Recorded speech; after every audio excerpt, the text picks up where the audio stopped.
తైలాభిషేక ఆరాధన ప్రతి నెల 2వ బుధవారం. సమయం ఉదయం 9 గంటల నుండి. స్థలం airport road, quarry market, Renuka apartment దగ్గర, రాజమండ్రి. ప్రార్థనా శక్తి తైలాభిషేక ఆరాధన ఆగస్టు 16 శుక్రవారం, కడప. సమయం ఉదయం 10 గంటల నుండి. స్థలం Madhavi convention hall, Rayachotivelli road, RTO office ఎదురుగా, కడప. ప్రార్థనా శక్తి తైలాభిషేక ఆరాధన ఆగస్టు 19 సోమవారం, ఖమ్మం. సమయం ఉదయం 8 గంటల నుండి. స్థలం ఎస్ఆర్ కోడెన్స్, ఈనాడు ఆఫీస్, వైరా రోడ్, వెలుగుమట్ల, ఖమ్మం. మచిలీపట్నం పరిసర ప్రాంత ప్రజలకు శుభవార్త. ప్రార్థనా శక్తి తైలాభిషేక ఆరాధన ఆగస్టు 20 మంగళవారం, మచిలీపట్నం. సమయం ఉదయం 10 గంటలకు. స్థలం రెవెన్యూ కళ్యాణ మండపం, జిల్లా కోర్టు రోడ్, మచిలీపట్నం. ప్రార్థనా శక్తి తైలాభిషేక ఆరాధన ఆగస్టు 24 శనివారం, నంద్యాల. సమయం ఉదయం 10 గంటలకు. స్థలం Shiva garden function hall, Mahanandi road, Nandyal. Bhimavaram పరిసర ప్రాంత ప్రజలకు శుభవార్త. ప్రార్థనా శక్తి తైలాభిషేక ఆరాధన ఆగస్టు 29 గురువారం, భీమవరం. సమయం ఉదయం 10 గంటల నుండి. స్థలం Nirmaladevi function hall, Juvvalapalem road, Peddamiram, Bhimavaram. Yesayya నామములో మీకు వందనాలు తెలియపరుస్తూ ఉన్నాను. ప్రియులరా, ఈ దినం కొరకు దేవుడు సిద్ధపరిచిన వాగ్దానాన్ని మనం స్వాధీనపరచుకుందాం. పరిశుద్ధ గ్రంథంలో నుండి లోక సువార్త 6వ అధ్యాయము 38వ వచనం ద్వారా దేవుడు మిమ్మల్ని దర్శిస్తూ ఉన్నారు. నోట్ చేసుకోండి. లోక సువార్త 6వ అధ్యాయము 38వ వచనంలో 3వ లైన్ అండర్లైన్ చేసుకోండి. అణచి కుదిలించి దిగజారునట్లు నిండు కొలతను మనుషులు మీ ఒడిలో కొలుతురు. ఈరోజు ఆశీర్వాదం నీకు 100 రెట్ల ఆశీర్వాదం నీకు ఇస్తున్నాడు ఆయన. లోక సువార్త, లూక్ చాప్టర్ 6 verse 38లో 3rd లైన్. అణచి నీకు అంతా ఇక మీదట నీకు రావాల్సినవి డబ్బులు, పిఎఫ్ అయినా, ఏఎఫ్ అయినా, జీతాలైనా, ఇంకా మీకు రావాల్సిన ధనం రాకుండా దూరం అయిపోయి రాదనుకున్నావేమో, ఇంకా అన్నీ కూడా ఇక నీ పని ఎలా ఉంటుందంటే జనముల ఐశ్వర్యం నీ వద్దకు వస్తుంది. వచ్చినప్పుడు ఎలాగొస్తుందంటే ఈ దినము నీకు చెప్తున్న మాట ఏంటంటే అణిచి, అంటే మనం సంచిలో ఏదైనా గడ్డి కానీ ఏదైనా మనం అణిస్తాం కదా, ఒక పప్పులు, ఉప్పులు, పదార్థాలు ఒక పాత్రలో పోసి నొక్కుతాం మనం, బాగా ఎక్కువ ఎక్కించాలని. మీకు ఇంకా బాగా అర్థం అవ్వాలంటే పుట్టింటికి వెళ్ళిందనుకోండి కుమార్తె, అత్తవారింటికాడ నుంచి పుట్టింటికి వెళ్ళినప్పుడు ఆ తల్లి మళ్ళీ ఆ బిడ్డ అత్తవారింటికి వెళ్తున్నప్పుడు కోడళ్ళు చూడకుండా, ఒకవేళ ఎవరిని చూస్తున్నా చూడకుండా పోయినా అన్నీ పెట్టేటప్పుడు ఎక్కువ ఇవ్వాలి. పట్టుకెళ్తున్నప్పుడు కుమార్తె తక్కువ పట్టుకెళ్తున్నట్టే కనపడాలన్నట్టు ప్రతి తల్లికి ఉంటుంది. బహుశా మీరు కూడా అలా చేస్తున్నారేమో అనుకుంటాను నేను. ఏదైనా అంటే మళ్ళీ కోడలా అంతా నీ కుమార్తెకి పెట్టేస్తున్నావు, ఎప్పుడు నీ బిడ్డకి అల్లుడికే పంపించేస్తున్నావు, మా ఆయన కష్టం అంతా ఇలాగైపోతుందని గొడవాడుతుందేమో అని ముందే ఈ తల్లి అయిన వారు ఏం చేస్తారు, అణిస్తారు. ఏదైనా సరే సంచిలో బాగా దిగజార్చినట్లుగా అణిచి అణిచి అణిచి మూటలు ముళ్ళు కడుతూ ఉంటుంటారు కదా. అలా అణిచి దేవుడు ఈరోజు నీకు ఇస్తున్న వాగ్దానం ఏంటంటే, నీకు ప్రజలు ఎలా ఇస్తారంటే అణిచి అణిచి, రెండోది కుదిలించి, అంటే కనబడకుండా ఎక్కువ దీవెనలు అనమాట. కుదిలించి పైనుండి దిగజారినట్లుగా అనమాట. దిగజారటం అంటే పడిపోతూ ఉంటుంటే అయినా అలాగ పాత్ర మనం తీసుకుని ఒక బియ్యం కానీ కందులు కానీ ఏదైనా పప్పులు, ఉప్పులు కొలుస్తున్నప్పుడు ఇలాగనేసి కొంతమంది అలా పోస్తారు. కొందరు పోస్తే పైనుంచి పడదు, పైకి అంటే ఇది నిండిపోయినప్పుడు పొర్లిపోతుంది అనమాట. చేయి సపోర్ట్ పెట్టి అలాగ పోస్తుంటాం కదా. దేవుని ఆశీర్వాదం నీకు అలాగే ఇస్తున్నాడు ఆయన. ఈరోజు ఈ ప్రార్థనా శక్తితో నీతో మాట్లాడుతున్నాడు. నువ్వు నీకు ఏ రంగంలోంచి డబ్బులు రావాలో, ఏ పరిస్థితిలోంచి డబ్బులు రావాలో, ఎక్కడి నుంచి రాకుండా అన్ని బ్లాక్ అయిపోయినాయో దేవుడు అణిచి కుదిలించి దిగజారునట్లుగా మనుషులు నీ ఒడిలో కొలుతురు. దేవునికి మహిమ కలుగును గాక. ఏడుస్తున్నావు కదా, నాకు మంచి బ్లెస్సింగ్స్ లేవు, ఫైనాన్షియల్ బ్లెస్సింగ్స్ లేవు, ఆ బ్లెస్సింగ్స్ లేవు, ఈ బ్లెస్సింగ్స్ లేవు అంటున్నావు కదా. దేవుడు నీకు నిండు కొలతతో నీకు అనుగ్రహిస్తూ ఉంటాడు. బోళ్ళని ఆశీర్వాదాలు వస్తాయి మీకు. భయపడకండి, సాక్షిగా నిలబడతావు. దేవుడు నేను దీవించును గాక. ఆమేన్. మన వాక్యములకు వెళ్దాం. చూడండి, పరిశుద్ధ గ్రంథంలో నుండి ఇర్మియా గ్రంథము 33వ అధ్యాయము 10వ వచనం నుండి మనం చదువుకుందాం. 10-11 వచనాలు. అందరూ బైబిల్ ఉన్న వారు తెరవండి. ఇర్మియా గ్రంథం 33వ అధ్యాయము 10వ వచనం. యెహోవా ఇలాగు సెలవిచ్చుచున్నాడు, ఇది పాడైపోయెను, దీనిలో నరులు లేరు, నివాసులు లేరు, జంతువులు లేవు అని మీరు చెప్పు ఈ స్థలములోనే మనుషులైనను నివాసులైనను జంతువులైనను లేక పాడైపోయిన యూదా పట్టణములోనే యెరూషలేము వీధులలోనే సంతోష స్వరమును ఆనంద శబ్దమును పెండ్లి కుమారుని స్వరమును పెండ్లి కుమార్తె స్వరమును యెహోవా మంచివాడు, ఆయన కృప నిరంతరముండును, సైన్యములకు అధిపతి యెహోవాను స్తుతించుడి అని పలుకు వారి స్వరమును మరలా వినబడును. ఆమేన్. గట్టిగా హల్లెలూయా చెప్పండి. అలాగే గట్టిగా చప్పట్లు కొట్టి దేవుని స్తుతించండి. నేను ప్రార్థన చేస్తున్నప్పుడు దేవుడు నాకు ఇచ్చినటువంటి మాట ఇది. నేను ఒక పోస్ట్ మ్యాన్ అనమాట. ఈరోజు మనందరికి వచ్చిన ఉత్తరం ఏంటంటే, పోస్ట్ మ్యాన్గా నేను తెచ్చిన ఉత్తరం ఏంటంటే, మీకు చదివి వినిపిస్తున్నాను, మీరందరూ గుండెలో పెట్టుకుని పోండి ఇంటికి. అంతే. ఏంటంటే, సంతోష స్వరమును ఆనంద శబ్దమును పెండ్లి కుమార్తె స్వరమును పెండ్లి కుమార్ని స్వరమును యెహోవాను స్తుతించుడి అను పలుకు వారి స్వరము మరలా వినబడును.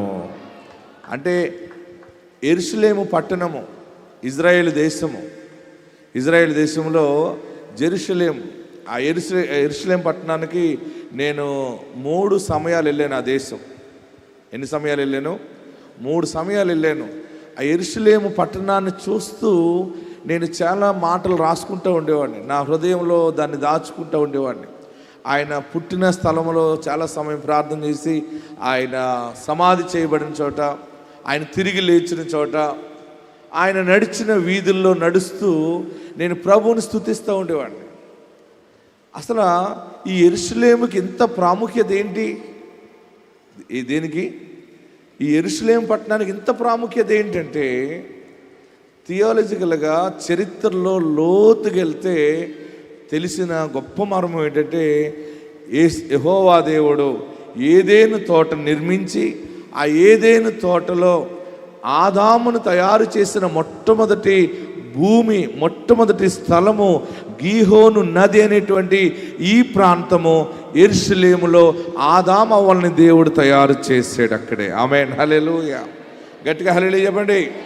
ఇంకా గట్టిగా హల్లెలూయా చెప్పండి. ఆదాము అవ్వల్ని తయారు చేశాడు. అక్కడే ఒక ఉన్నతమైనటువంటి జీవవృక్షాన్ని ఉంచాడు ఆయన. మరొకటి ఏంటంటే, ఆయన అబ్రహాముని ఇరాక్ దగ్గర ఉన్నటువంటి అబ్రహాముని యెరూషలేముకి తీసుకొచ్చిన తర్వాత, కుమారుని ఇచ్చిన తర్వాత, నీ కొడుకుని మొరియా పర్వతం మీద బలి అని అడిగాడు. మొరియా పర్వతం మీద ఎందుకు బలి ఇమ్మన్నాడంటే, బాగా గమనించండి, ఆ మొరియా పర్వతం మీద దిగి ఈ ఆదాము అవ్వలతో మాట్లాడేవాడు ఆయన. ఆమేన్. హల్లెలూయా. ఆయనకంటూ కొన్ని స్పెషల్ ప్లేసెస్ ఉన్నాయి. ఆ మొరియా పర్వతం మీదకి ఎందుకు వెళ్ళాలో అర్థం కాలేదు అబ్రహాంకి. ఆ పిల్లవాడిని తీసుకుని వెళ్ళి ఆ మొరియా పర్వతం మీద దహన బలి ఇవ్వటానికి సిద్ధపడ్డాడు. అక్కడ దేవుని దూత మాట్లాడింది, ఇస్సాకుని వద్దులే, గొర్రెపిల్లని బలి అని అనటం జరిగింది. ఆ స్థలము మరలా దావీదు కాలంలో, ఏ కాలంలో? దావీదు కాలంలో మందిరం కట్టాలని యాజకులందరినీ పిలిచి ప్రార్థన చేసి ప్లాన్ చేసినప్పుడు దేవుడు బయలుపరిచాడు, ఎక్కడ అబ్రహాము కుమారుని ఇస్సాకుని బలి ఇవ్వటానికి దేవుడు కోరుకున్నాడో ఆ స్థలంలోనే మందిరం కట్టాలంటే అక్కడ మందిరం కట్టారు. ఆమేన్. హల్లెలూయా. సొలొమోను మొట్టమొదటిగా మందిరం కట్టింది అక్కడే. కట్టినప్పుడు సొలొమోను యాజకులు అందరూ ప్రార్థన చేస్తే దేవుని మహిమ ఆకాశము నుండి దిగి ఆ మందిరము మీదకి దిగి వచ్చింది. యాజకులు కూడా మహిమకు ఊగిపోయారంటండి, అంతగా దేవుని మహిమ దిగి వచ్చింది. బాగా గమనించండి.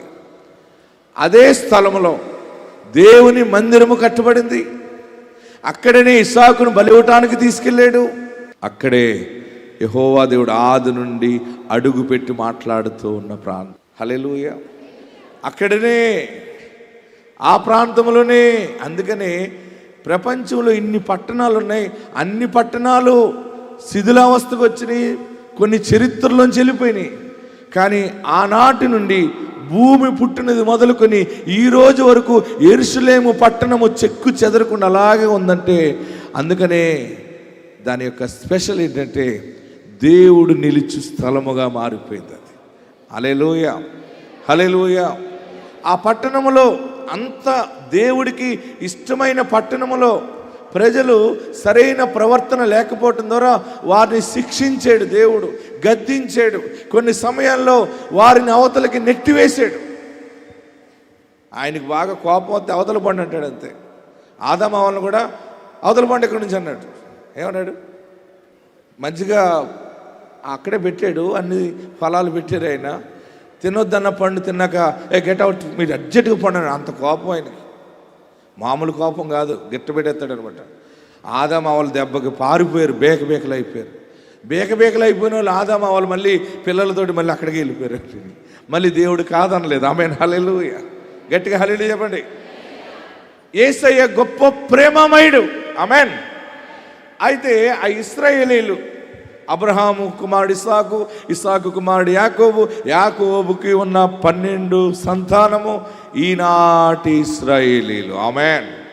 ఆ ఇశ్రాయేలీలకు వచ్చిన కష్టాలు, బాధలోకి మనము పాడైపోయాము. మన ఇల్లు ఖాళీ అయిపోయినాయి, పాడు దెబ్బగా శ్మశానంగా మారిపోయింది. అయ్యో అయ్యో అయ్యో అంటుంటే దేవుడు తన దాసుని నిలబెట్టి మాట్లాడుతున్నాడు ఈ మాట. ఇది పాడైపోయేను. ఇర్మియా ప్రవక్త ద్వారా చెప్తున్న మాట. ఇర్మియా గ్రంథం 33వ అధ్యాయం 11వ వచనం. అందరూ అండర్లైన్ చేసుకోండి. ఇది పాడైపోయేను, దీనిలో నరులు లేరు, నివాసులు లేరు, జంతువులు లేవు అని మీరు చెప్పు ఈ స్థలములోనే మనుషులైనను, నివాసులైనను, జంతువులైనను లేక పాడైపోయిన యూదా పట్టణములోనే, యెరూషలేము వీధులలోనే సంతోష స్వరమును, గట్టిగా చప్పట్లు కొట్టి ఆమేన్ అని చెప్పండి. సంతోష స్వరమును, ఆనంద శబ్దమును, పెండ్లి కుమారుని స్వరమును, పెండ్లి కుమార్తె స్వరమును మరలా వినబడును. హల్లెలూయా. గట్టిగా హల్లెలూయా చెప్పండి. మీరు అనుకోవచ్చు, మా తాతలు పెద్దవాళ్ళు ఒకప్పుడు మేము మంచి బ్రతికి ఇప్పుడు ఇలాగ అయిపోయామని. మా నాన్నగారు చెప్పిన మాట ఏంటంటే, కొంతమంది పెద్ద బ్రతికి పాడైపోయారు, కొంతమంది చెడు ప్రవర్తన ద్వారా పాడైపోయారు. బతికి చెడ్డవారు, చెడు బతికిన వారు అని చెప్పాడు ఆయన. ఏంటండి? హలో, చెడిపోయి బతికేవారు, బతికి చెడిపోయినవారు. కొందరు చెడిపోయి బతుకుతారు, దుర్మార్గ పనులు చేసి చెడు ప్రవర్తనతోటి పాడైపోతారు. చెడు ప్రవర్తనతో పాడైపోయిన వాడు తిరిగి లేవడు. కానీ దేవుని సన్నిధిలో నీతి నిమిత్తముగా బతికిన వాడు 7 మార్లు పడిపోయినా తిరిగి లేవనెత్తబడుతాడు. హల్లెలూయా, హల్లెలూయా. ఇశ్రాయేలీలందరూ కూడా బతికి చెడిపోయిన వారు. వీళ్ళకి అన్నంత గర్వం ఎవరికి ఉండదు. ఎవరికి? ఇశ్రాయేలీలకి. నేను ఆ దేశం అంతా తిరిగితే చాలా విషయాలు నేను చూస్తుంటాను, రీసెర్చ్ చేస్తూ ఉంటుంటాను. అసలు ఆ మనుషులేంటి, ఆ పద్ధతులు ఏంటి, వాళ్ళ విధానం ఏంటని. ప్రియులరా, దేవుడు వారికి ఆ రోజు బయలుపరిచిన మాట ఏంటంటే, ఇదిగో ఇల్లు పాడైపోయింది, ఖాళీ అయిపోయింది, పట్టణం ఖాళీ అయిపోయింది, అది లేదు ఇది లేదు అంటున్నారు కదా. నేను మాట ఇస్తున్నాను, ఈ యెరూషలేములోనే, ఈ యూదా పట్టణములోనే తిరిగి సంతోష స్వరము వినబడుతుంది వాళ్ళకి. రెండవది ఆనంద శబ్దము వినబడుతుంది. మూడోది పెండ్లి కుమారుని స్వరం వింటారు. నాలుగవది పెండ్లి కుమార్తె స్వరం వింటారు. ఐదవది యెహోవా దేవుని కృప ఎంత గొప్పదని కృతజ్ఞతాస్తుతులు చెల్లిస్తూ దేవునిని ఘనపరుస్తారు. హల్లెలూయా. బహుశా మీ వ్యాపారాలు పాడైపోయిన ఏడుస్తున్నారేమో. బ్రతుకు నాది ఇలాగ అయిపోయింది, నేను ఇంత చదువుకుని కూడా నేను పనికి మాలిన వాళ్ళలాగా అయిపోయాను, లేదా ఒక ఉద్యోగం లేదు, ఒక వ్యాపారం లేదు, తెలివి ఉంది, తెలివితేటలు ఉన్నాయి, బలం ఉంది, సౌందర్యం ఉంది, ఈ దేనికి అక్కడికి రావట్లేదు. ఎందుకు వచ్చినాయి బ్రతుకు? ఇన్ని అప్పులేంటి, ఇన్ని బాధలేంటి, ఏంటి? ఏదో ఎవరో చేతబడి చేసి ఇచ్చారు, ఎవరో దిష్టి తగిలించింది. యేసయ్య ఈరోజు నీకు చెప్పేది ఏంటంటే, నువ్వేమీ ఇవ్వద్దు, ఎక్కడున్నావో అక్కడ వచ్చి ఎగురుపడతావు. మహాకాశముని దేవుని మహిమ నీ మీదకి వస్తుంది. మనము దీనులుగా ఉన్నాం, కానీ గొప్పవారిగా దేవుడు మనల్ని మారుస్తున్నాడు. ఈరోజు మీ అందరికి ఇచ్చే వాగ్దానం ఏంటంటే, మీరు సంతోష స్వరము వినే సమయము ఆసన్నమవుతా ఉంది. ఇదిగో గర్భఫలం వచ్చింది అని డాక్టర్ చెప్తాడు అనమాట. నీకు డాక్టర్ దగ్గరికి వెళ్ళినప్పుడు పిల్లలు లేరని ఏడుతున్నావు కదా, ఒకరోజు టెస్ట్ చేస్తున్నప్పుడు సడన్గా డాక్టర్ అంటాడు, నీ వంక చూసి నవ్వుతూ మాట్లాడతాడమ్మా, నీకు గర్భం ధరించేవు, నువ్వు కన్సీవ్ అయ్యేవు అనే ఒక గుడ్ న్యూస్ నీ చెవును పడుతుంది. హల్లెలూయా, హల్లెలూయా, హల్లెలూయా. హాస్పిటల్కి వెళ్తావు, బ్లడ్ ఇన్ఫెక్షన్ వచ్చింది, కిడ్నీ పాడైంది, లివర్ పాడైపోయింది, లేకపోతే డయాలసిస్లోకి వెళ్ళిపోవాల్సిన పరిస్థితి వచ్చింది, ఇంక బ్రతకు అని, లేకపోతే క్యాన్సర్ అని, నీ యొక్క శరీరంలో 4th స్టేజ్ దాటింది క్యాన్సర్ అని నీవు కుమిలిపోతున్న నీవు ఒక సంతోష స్వరం ఏంటంటే, నీ బ్లడ్ టెస్ట్ చేసిన డాక్టర్ చెప్తాడు, అమ్మ నీలో నుండి క్యాన్సర్ పారిపోయింది, నువ్వు బాగుపడ్డావు, దేవుడు నిన్ను బాగు చేశాడని ఒక సంతోషమైన స్వరం వినబోతా ఉన్నావు. రక్తస్రావం అవుతుందని ఏడుస్తున్నావేమో, నా జీవితంలో నేను ఎవరికి చెప్పుకోలేకపోతున్నాను, HIV వ్యాధితో బాధపడుతున్నాను అనుకుంటున్నావేమో, నీ రిపోర్ట్స్ అన్ని నార్మల్ అవుతున్నాయని, నీలోనే దేవుడు కార్యము జరిగించాడని ఒక గొప్ప శుభవార్త, ఆనంద శబ్దమును వినబోతా ఉన్నావో. దేవుడు నాతోనే మాట్లాడాడని నువ్వు నమ్మగలిగితే చేతులు పైకెత్తి గట్టిగా చప్పట్లు కొడుతూ కేకలు వేసి ప్రభుని స్తుతించండి. సంతోష స్వరము, ఆనంద శబ్దము మరలా వినబడుతుంది. పెళ్ళి కుదిరింది, ఆగిపోయింది, చూసి వెళ్ళిపోయారు, వాళ్ళు చెప్పలేదు, వారు రారంట, నచ్చలేదంట అని అనుకున్నావేమో, మరలా వారి నుండి నీకు ఫోన్ వస్తుంది. హల్లెలూయా, హల్లెలూయా. గట్టిగా హల్లెలూయా చెప్పండి. ఏదైనా వ్యవహారం, భూమి అయినా ఏదైనా ఇష్టపడి కొనుక్కుంటుంటే మధ్యలో ఆగిపోయిందేమో, మరలా అక్కడి నుంచి నీకు ఒక స్వరం వినబడబోతుంది. ఈ పోస్ట్ మ్యాన్ చదువుతున్నాడు, దేవుడు రాసిన మాటలు నీకోసమే, నువ్వు కేకలు వేసి ఆనందంగా ఆ మాటలు మింగాలి. మీరు అందరూ కూడా ఆమేన్ ఆమేన్ అని చెప్తూ చప్పట్లు కొడుతూ, దేవా నీ దాసుని ద్వారా మాట్లాడినందుకు నీకు వందనాలు, నా బ్రతుకుని ఆశీర్వదిస్తున్నందుకు నీకు వందనాలని. చనిపోవాలని అనుకోకండి, పారిపోవాలని అనుకోకండి, ఎక్కడైనా ఐపీ పెట్టేయాలని అనుకోకండి. మీరు ఎక్కడున్నారు అక్కడే నిలబడండి. దేవుడు నిశ్చయముగా మిమ్మల్ని కరుణించునుగాక. హల్లెలూయా, హల్లెలూయా, హల్లెలూయా. ఏడ్చి ఏడ్చి ఏడ్చి నలిగిపోయి వచ్చిన నీతో ప్రభు మాట్లాడుతూ ఉన్నాడు. 2 చేతులు పైకెత్తండి. సంతోష స్వరము నువ్వు మరలా వినబడుతుంది, నీకు వినపడుతుంది సంతోష స్వరం. చేతుల పైకి ఆమేన్ ఆమేన్ అనండి. ఆనంద శబ్దము మీరు వింటారు. నీ కొడుకు తిరిగి వచ్చాడు, నీ భర్త మార్పు చెందాడు, నువ్వు తిరిగి ఇల్లు కట్టుకుంటున్నావు, నీకు ధనము కలిసి వస్తుంది, నీకు భూమి కలిసి వస్తుంది, నీకు విరోధంగా ఉన్న శత్రువులు మిత్రులుగా మారిపోయారు, నీ చిన్న కుటుంబాన్ని పెద్ద కుటుంబీకులు వచ్చి వియ్యం అందుకోబోతున్నారు. సంతోష స్వరము, ఆరోగ్య స్వరము, ఐశ్వర్య స్వరము. గట్టిగా చప్పట్లు కొట్టి ప్రభుని స్తుతించండి. ఇంకా ఏడవలసిన పని లేదు. మీ అందరూ ముఖములో ఆనందము నిలిచి ఉండును గాక. హల్లెలూయా, హల్లెలూయా. నీ గురించి అన్యజనులు సాక్ష్యం ఇవ్వబోతూ ఉన్నారు. యెహోవా దేవుడు వారికి గొప్ప కార్యములు చేశాడు, వాళ్ళ ప్రభు వారికి గొప్ప కార్యములు చేశాడు. దేవుని స్వరము. ఆమేన్. మీరందరూ ఈరోజు డేట్తో సహా నోట్ చేసుకోండి. మళ్ళీ నెలకు వచ్చినప్పుడు ఏ స్వరం విన్నారో చెప్పాలి నాకు మీరందరూ. ఆమేన్. ఒకవేళ మీ విశ్వాసం సరిలేకపోతే 2వ నెలకు రాసుకోండి. ఇంకా మీ విశ్వాసం సరిలేకపోతే 3వ నెలకు రాసుకోండి. 6, 3 అయినా 3, 6 అయినా అన్నీ సెటిల్ అయిపోవలసిందే. అన్నీ సెటిల్ అయిపోవలసిందే. ఆశీర్వాదంగా మనం కొత్త సంవత్సరంలోకి వెళ్ళాలి. కొత్త సంవత్సరంలోకి ఏడుస్తూ ఎవరు రావద్దు, అంతే. మనం అందరం ఎలాగ వెళ్ళాలి కొత్త సంవత్సరంలోకి? అల్లుడితో వెళ్ళాలి, కోడలతో వెళ్ళాలి, కొత్త ఇల్లుతో వెళ్ళాలి. అన్ని రకాల భాగ్యము కలిగి, రక్షణ కలిగి, కుటుంబం అంతా కొత్త సంవత్సరంలో నేను నా ఇంటి వారును యేసుని సేవించుచున్నామని వెళ్ళాలి. ఆ రీతిగా మీరు ప్రార్థన చేయండి. ఈరోజు మీకు గ్రాంట్ ఓకే అయిపోయింది, అంతే. ఏంటి గ్రాంట్ ఇది? ఏ గ్రాంట్? ఏంటిది చెప్పరే? మీ పక్క వారికి చెప్పాలి. వెళ్తే నమస్కరించండి.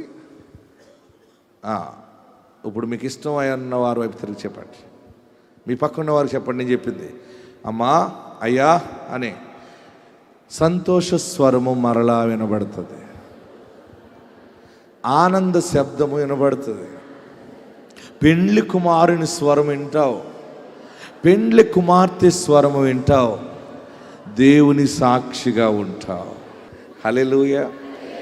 మీరు ఎలాగున్నా సరే నా పని ఏంటంటే చెప్పమన్నాడు, చెప్పేసానంతే. దీవించేవాడు దీవించేసాడంతే.